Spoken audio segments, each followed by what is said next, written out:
I'm Jillian Kushner. It's my last day of school, so that's weird in and of itself. But of course, I had to do Jillian's Island, so y'all know I'm here. So let's dive right in. I'm going to try to get through as many questions as possible, and as always, y'all's questions were great. Okay. Hookem TM asks, do you see Isaiah Taylor going to the D League or overseas? I'd probably say overseas, and I think Isaiah's a great player, and I really think he could be so successful. I really wish he stayed another year because I think that would help him. Y'all already know that. Everybody knows that, maybe except him. But I think overseas, just because the NBA draft is so hard to get drafted, and y'all know that there's 30 NBA teams, there's 2 rounds, so there's 60 picks, and a bunch of those guys who do get picked go D League, and so for those who don't get drafted, D League's not really an option for them, so overseas really is, and it's just a loaded draft class. So that's my only worry with Isaiah. I think overseas, yeah, and then maybe he can earn his keep in the NBA, whatever it is, but I'd probably say overseas for him. Okay, Mioch asks, with the Kentucky Derby coming up this Saturday, why can't they fix a horse's bones? And if so, why not? I don't know why they can't fix horses' bones. I wish they could. I'm actually very against horse racing, so I'm probably not the person to come to with this question. I don't watch the Kentucky Derby. I don't watch any of the derbies. I did watch with American Pharoah because I know that was a race for history and whatnot, but I'm very against horse racing. I think it's animal torture. I'm just that type of person. But yeah, they can't fix their bones, so that's all I really can say about that one. Longhorn Dale asks, which players this season can you see being all Big 12 or even All American? All American might be a stretch, but probably all Big 12, probably the usuals. I think Malik Jefferson, absolutely. I think Chris Warren. Y'all know I'm on board with Chris Warren now. I think Chris Warren can do it. I think John Burt. I expect John Burt to have a big season. I told y'all I don't think he's going to hit 900 yards, but I think he's going to have a lot of yards and therefore be all Big 12. I don't know about All American. I can't say that one yet. I don't know who else is coming out this year, in college football. So I'm not going to say All American yet just because I don't know who everybody else has. Okay, Tex Longhorn 4x4 says, reports are out that we are going to run satellite camps. I think we need to invade Cali, Louisiana, and Florida. Thoughts? Texas has to go wherever Urban Meyer goes because if y'all didn't watch the draft, Ohio State killed the draft. Oh my gosh, go wherever they're getting their players from because that seems to be the key to success because they're doing it right. That's all I have to say. They're doing it right. But other than that, yeah, those sound like great states to go into. It seems like Texas is obviously a football powerhouse, but Louisiana is coming up on the map. Florida is coming up on the map, and California definitely. So absolutely, we cannot just rely on in-state people anymore. You got to get out there. You got to get out there, or we're going to keep getting smacked by somebody else who got a really good California quarterback or something like that. So absolutely, go out there. Get those players. Okay, M. Irvin was wrote a very long thing about Quincy Vassar, so I'm going to try to summarize it. What have you heard about Quincy Vassar? Did he make progress to where the coaches may really fully utilize him? I haven't heard much recently, but from social media and stuff like that, I really see Quincy Vassar could be a very big part of this defense. I think he's what he has that a lot of guys don't is this eagerness and this desire to play and this desire to get out there and play hard. He's a JUCO transfer, and I think that they should give him a chance. What does Texas have to lose putting him out there? Exactly.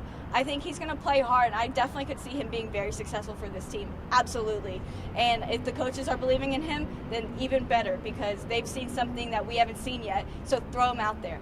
Absolutely. I'm totally cool with somebody who hasn't played for Texas yet going right out there. Why not? And then from PIIHB, I don't know how to pronounce your username. I'm sorry. The Notre Dame game score predictions. What would the final score be with Swoops, and what would the final score be with Buechele? Well, I'm assuming the only reason you're asking between Swoops and Buechele is because Gerard Hurd has that hurt shoulder, because I think if Gerard's healthy, he's starting that game if Buechele isn't, obviously. Not Tyrone. Listen, I don't know the question, but I can tell you Tyrone Swoops is not the answer, whatever the question is. So I think if Tyrone Swoops were to start, the score would probably be 35-3, 35-6. Yes, only field goals for Texas. Sounds a little familiar to last year, doesn't it? I know. I think with Buechele, I don't know if Buechele being the starting quarterback, I'd still give Texas a win. I'm uneasy about that. I think regardless, it would be a close game. It would be a 3-point game. So I would probably think 38 to 35, around there. I don't know who has the 38 and who has the 35. You can argue both ways with me. I'd probably accept either. I'd probably guess that. And then the next question from PIHHB, whatever. What's the better show, Breaking Bad or Games of Thrones? I don't think you even need to ask that question. Obviously, Breaking Bad. No question. Done. Okay. From Aquila210, Augie gone or will he be back after this year? I think after last weekend, the writing is on the wall that it is time to go in a new direction. He's gone. He gone. I was watching the games this weekend, actually with some of my friends, and we were talking about it. He's about to mutually agree to part ways, or whatever it is Texas wants to call it. You know, I think they should absolutely honor him. Augie Agrita has been an amazing coach at Texas. Don't fire him. Don't be disrespectful. Let him retire. You know, but it's that time. We've talked about this before, and I think, and I've said this before, if Texas got rid of Mac Brown, got rid of Rick Barnes, we should have done this whole clearing out at the exact same time. But instead, it's going to be this awkward, each year someone new goes. But yeah, I'm sorry, Augie. I think it's time, man. You're old too. Go enjoy retirement. Stop. He's out there sweating all the time. He doesn't look well.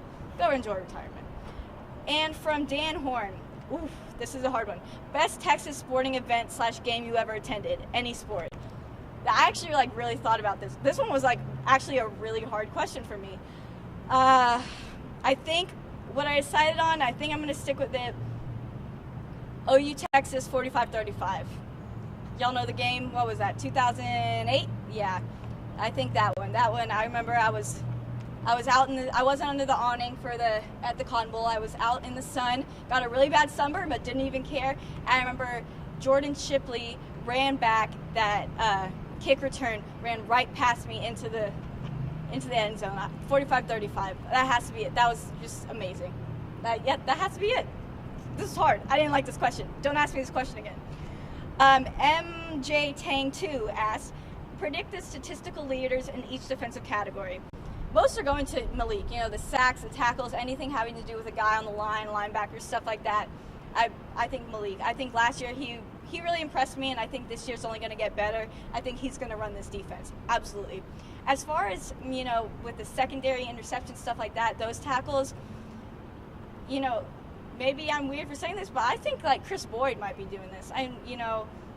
This actually leads into the next question, so I'm not going to elaborate. I'm going to ask the next question. Hookem TM said, will Chris Boyd start trending to starting at cornerback or safety by Game 5, and who is your DBU for next year? So yes, I think that Chris Boyd will be starting by Game 5. I think he should be starting by Game 1. He shows a lot of passion out there, and I think the showings we have seen of him have been very good. Why not put him out there? Again, like I'm saying, what have you got to lose? Texas was 5-7 last year. This isn't the time to be tiptoeing. Go for it. Take a risk. Why not? Nothing to lose. So I think, he would be a great leader for that defense, the secondary. So I'm all for Chris Boyd. I was very impressed with him last year when I did see him. Who's DBU for next year? I don't really want to answer this because I don't want to get yelled at. I know Texas is DBU, but I think that has since departed. I think Texas was DBU. When Texas was producing Michael Griffin, Aaron Ross, Earl Thomas, these types of guys. The guys I'm seeing now are not DBU and haven't been in the past few years. I'm just not impressed. So I don't want to answer this. I'm going to get yelled at. But I don't know who DBU is. Texas still has the title as far as I'm concerned. I think they need to earn it back, though. I'll say that. They have the title. They got to earn it back. Because Texas is DBU, but they need to start acting like it. That's my answer. Okay. Dan Horn asks, any thoughts on how Smart's starting lineup looks next year? I'll tell you this much, it looks very young.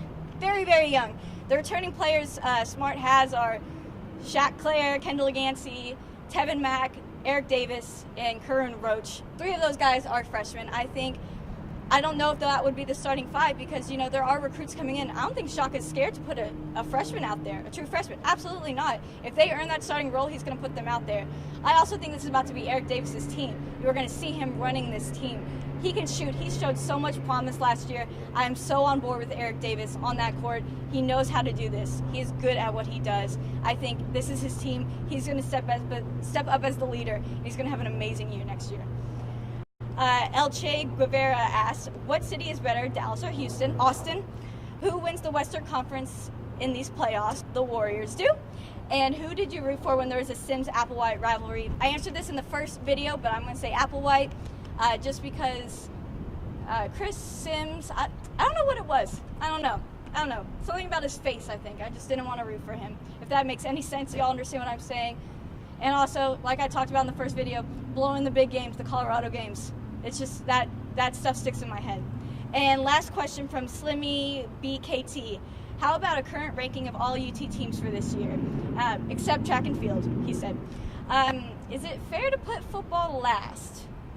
Anyway, I'd probably put swimming and track at the top of the list because they're dominant. I've given y'all the track updates. Y'all know how track is doing very well. Swimming just as much. Golf, absolutely. Just won another Big 12 championship. Shout out to Texas Golf. That is awesome. What is it, 4-peat? Yes, that's amazing. They're at the top. I'd put softball and volleyball up at the top too. Obviously, they're very successful as well. Probably volleyball ahead of softball. And basketball and baseball are kind of floating in the middle. You don't suck, but you're not that great type of thing.